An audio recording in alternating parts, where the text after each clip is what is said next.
Theft is nothing new to retailers big and small. In a matter of seconds, thieves shatter the glass at this Tennessee liquor store and make off with anything they can carry. In Florida, brazen criminals target a mall kiosk. From jumping the counter and overpowering jewelry store workers in New York to smashing a case with a hammer and grabbing handfuls of goods, the smash and grab is still a common way retailers lose thousands of dollars. Even retail giants are not immune to theft. In 2023, Target said it added more team members, used third-party guard services, and implemented theft deterrent tools, but still faced challenges and had to close stores. As major retailers strategize ways to minimize theft, some small businesses say they don't have the same resources to curb this crime. Reporter Ezra Kaplan shows us how some mom-and-pop shops in Portland, Oregon navigate a break-in to their business.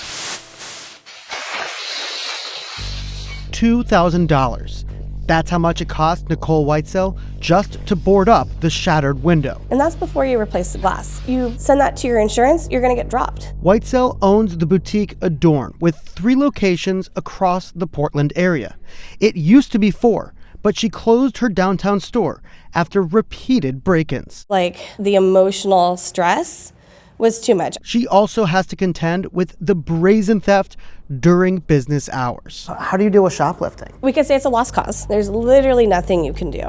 We analyzed Portland crime data and found that in 3 years, the volume of reported shoplifting cases nearly tripled, with 10,000 cases just last year. And when we took a closer look at the data, most of that increase came from just one company, New Seasons. Last year, 3 of the grocery store locations were responsible for 30% of shoplifting reports in the entire city.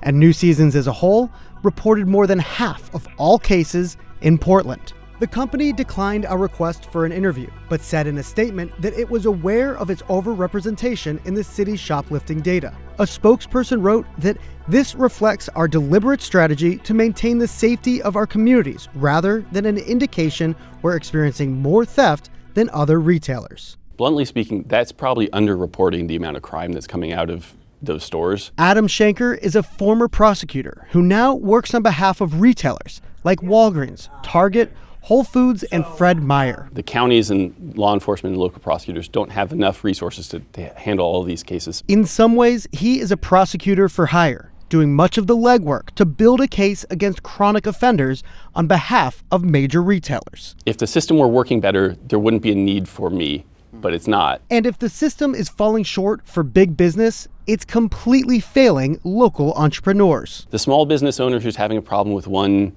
or a handful of defendants coming in over and over again, they don't have good answers. You know, they need to call law enforcement, and law enforcement doesn't have the resources to respond. That was exactly what happened to Nicole.